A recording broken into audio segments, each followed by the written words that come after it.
दिल्ली में रुक नहीं रहा डग्गा मार बसों का अवैध कारोबार। देखिए ग्राउंड जीरो से तफ्तीश न्यूज लाइव का खुलासा।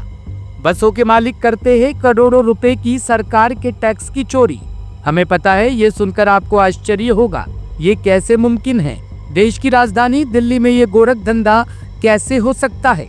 तो हम बताते हैं कि ये अवैध बसों का कारोबार कई सालों से बिना रोक टोक के लोकल थानों की पुलिस और सर्कल ट्रैफिक पुलिस की मदद से फल फूल रहा है। ट्रैफिक पुलिस व थानों के बीट के पुलिसकर्मी थोड़े से पैसे के लालच में सरकार के करोड़ों के टैक्स का नुकसान करते हैं। हम आपको बताते हैं ये बसें अवैध डग्गा मार बसें क्यों हैं। इन अवैध बसों को चलाने के लिए सरकार की ओर से ऑल इंडिया परमिट दिया जाता है और इन बसों के मालिकों को निर्देश दिए जाते हैं कि यह बसें केवल टूरिस्ट बसें हैं। ना तो आप इसमें कमर्शियल सवारी ले जा सकते हैं और ना ही इसमें सामान भरा जा सकता है और ना ही ओवरलोडिंग होगी और ना ही जितनी सीटें हैं उससे ज्यादा सीटें बस में लगा सकते हैं। बसों की लंबाई और चौड़ाई और ऊंचाई में भी तब्दीली नहीं किया जा सकता, परंतु बसों के मालिक पैसों के लालच में सरकार के नियमों का उल्लंघन करते हैं और इन बसों की लंबाई ज्यादा होती है और चौड़ाई ज्यादा होती है, ऊंचाई भी इसकी ज्यादा होती है और जो सीटें लगी होती है वह भी ज्यादा होती है। अभी हाल ही में इन बसों में भारी मात्रा में गांजा भी पकड़ा गया, भारी मात्रा में शराब की बोतलें भी पकड़ी गई। हाल ही में इन बस में आग लगने की भी कई घटनाएं हो चुकी है। इन घटनाओं में कई यात्रियों की जान भी जा चुकी है। आए दिन ये बस आपस में टकराती रहती है या रोड पर चलते किसी न किसी वाहन से टकरा जाती है, जिसमें कई लोगों की जान अक्सर चली जाती है। हम आपको बताना चाहते हैं कि ये डग्गा मार बसों में काम करने वाले ड्राइवर नाम न बताने की शर्त पर उन्होंने हमें बताया कि बस के मालिक अक्सर अपनी बस दूसरे के रोड पर बसों को चलाने के लिए दूसरे बस वालों पर हमला करवाते हैं, आपस में एक दूसरे की बसें तोड़ते हैं। बसों पर काम करने वाले हेल्पर ड्राइवर कंडक्टर को भी मारा पीटा जाता है। यह बसों का अवैध कारोबार कई लोगों की जान भी ले चुका है। हम आपको बताते हैं कि ये बस दिल्ली से उत्तर प्रदेश, बिहार, राजस्थान, हरियाणा, पंजाब, उत्तराखंड, उत्तरांचल, जम्मू कश्मीर प्रदेशों में खुलेआम चलाई जाती है। बस के मालिक व उनके मैनेजर बॉर्डर पर तैनात पुलिसकर्मियों से, सभी प्रदेशों के लाल बत्ती पॉइंट पर तैनात ट्रैफिक पुलिसकर्मियों से, लोकल पुलिसकर्मियों से सांठ-गांठ करके बेखौफ तरीके से ये बस चलाते हैं। पुलिस के अधिकारी चाहे तो सभी प्रदेशों के बॉर्डरों पर लगे रोडों पर सीसीटीवी कैमरे की जांच कर सकते हैं। देश के प्रति पुलिस की वफादारी आला अधिकारियों के सामने आ जाएगी। ऐसा नहीं है कि पुलिस के खिलाफ कार्रवाई नहीं की गई है। ट्रैफिक पुलिस अकादमी थाने के पुलिसकर्मी इन अवैध रूप से चलने वाली बसों के चक्कर में उन पुलिसकर्मियों और कई पुलिस वालों को लाइन हाजिर व सस्पेंड भी कर चुके हैं। ज्यादातर बसों को चलाने वाले ड्राइवर के पास ना तो लाइसेंस होता है और ना तो वर्दी होती है और ना ही इनके पास कोई बैज होता है। ज्यादातर बसों का फिटनेस सर्टिफिकेट भी नहीं होता है। ज्यादातर बसें बिना फिटनेस सर्टिफिकेट के ही चलाई जाती है और बस के पूरी तरह से कागजात भी नहीं होते हैं। ऐसा नहीं है कि डग्गा मार बस का चालान नहीं होता, बस का चालान होता है। चालान में कोई ना कोई कमी छोड़ दी जाती है। ट्रैफिक पुलिसकर्मी व थाने की पुलिस नो पार्किंग का चालान करते हैं ताकि बस आसानी से छूट जाए और छोटा मोटा चालान करके बसों को छोड़ दिया जाता है। उत्तर पूर्वी दिल्ली के भजनपुरा सर्कल, खजूरी खास circle, Shahdara circle, Seemapuri circle में तो बुरा हाल है।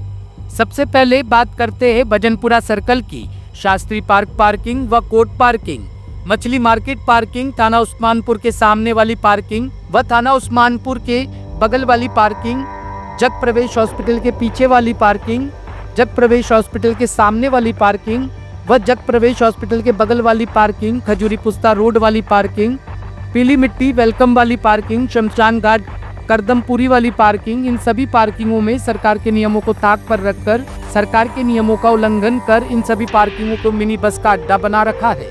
पार्किंग मालिक बस के मालिकों के साथ मिलकर पार्किंग में अवैध रूप से बसों को भरवाते हैं और बसों को ओवरलोडिंग करते हैं, जबकि सरकार के नियम व कानून के अनुसार पार्किंग में केवल गाड़ी पार्क करने की ही अनुमति दी जाती है।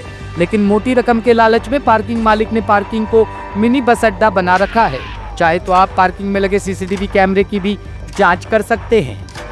भजनपुरा सर्कल से चलाई जाने वाली बसें खुलेआम Shastri park, Seelampur petrol pump के पास से और डीसीपी ऑफिस सीलमपुर के पास से और एसडीएम ऑफिस सीलमपुर के पास से, घास मंडी में, जाफराबाद मेट्रो स्टेशन के नीचे की रोड से, ब्रह्मपुरी रोड से, गोंडा चौक रोड से, भजनपुरा पेट्रोल पंप के पास, करदमपुरी शिव मंदिर के पास से, यमुना बिहार में श्यामलाल कॉलेज के सामने वाले रोड से, शादरा एमसीडी ऑफिस वाले रोड से, धर्मपुर लालबत्ती के पास से, गौतमपुरी पुलिस चौकी के पास से, ट्रैफिक पुलिस वेलकम ऑफिस के पास से खुलेआम ये बसें चलाई जा रही है। आईटी पार्क और शास्त्री पार्क, लालबत्ती से लेकर खजूरी पुस्ता, खजूरी चौक तक रोड पर खड़े होकर बस भरी जाती है और खजूरी खास सर्कल में भी बसों का आतंक खूब है। बसें खजूरी खास चौक से, खजूरी खास श्री राम कॉलोनी से, स्कूल के पास से, गोकुलपुरी से, यमुना बिहार सी ब्लॉक से, मुस्तफाबाद तिरपाल फैक्ट्री के पास, ब्रिजपुर मुस्तफाबाद से, जौहरीपुर पुलिया के पास से, लोनी रोड से, खजूरी पुस्ता से लेकर लोनी रोड तक, वजीराबाद से, सोनिया बिहार से, तिमारपुर से, कश्मीरी गेट पार्किंग से, मोरी गेट पार्किंग से, वजीराबाद पार्किंग से, गोकुलपुरी पेट्रोल पंप के पास से, नंदनगरी से, सीमापुरी से, सीमापुरी बॉर्डर की पार्किंग से, दिलशाद गार्डन से, बिहारी कॉलोनी से, गांधीनगर से, कुरेजी पेट्रोल पंप के पास, त्रिलोकपुरी से, मयूर बिहार से, करकटडुमा कोर्ट के पास से, गांधीनगर पुस्ता रोड से बिना रोक टोक चलाई जाती है। इन सभी बसों का कोड होता है यानी कि मार्का, जो अवैध रूप से चलने वाली बसों की आगे की शीशे पर बैक साइड में छपा होता है, जिसे देखकर ट्रैफिक पुलिस किसी भी जिले के पुलिसकर्मी उस बस को हाथ देने की हिम्मत नहीं करता और ना ही वह बस बंद करी जाती है।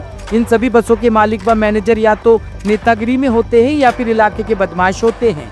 यदि कोई समाज सेवक इन अवैध रूप से चलने वाली डग्गा मार बसों की शिकायत करता है तो बसों के मालिक व मैनेजर पुलिस से उसको झूठे मुकदमे में फंसाने की कोशिश करते हैं या इलाके के बदमाश गुंडों से उसे समाज सेवी के खिलाफ कोई न कोई षड्यंत्र रच कर हानि पहुंचाने की कोशिश करते हैं। हो सकता है कि हम खबर दिखा रहे हैं आपको, हमारे भी किसी पत्रकार के साथ किसी भी प्रकार का षड्यंत्र रचकर हानि पहुंचाने की कोशिश की जाए, फिर पुलिस द्वारा किसी झूठे मुकदमे में फंसाने की कोशिश भी की जाए। हम सच आपके सामने लाए हैं। हमें उम्मीद है कि खबर को देखने के बाद आला अधिकारी व ट्रांसपोर्ट डिपार्टमेंट व केंद्र सरकार उपरोक्त अवैध रूप से चलने वाली बसों के खिलाफ व बसों के मालिकों के खिलाफ व पार्किंग वालों के खिलाफ व पुलिस कर्मियों के खिलाफ जांच कर कानूनी कार्रवाई जरूर करेंगे और सरकार का लाखों करोड़ों रुपए का टैक्स उपरोक्त सभी से वसूल लेंगे।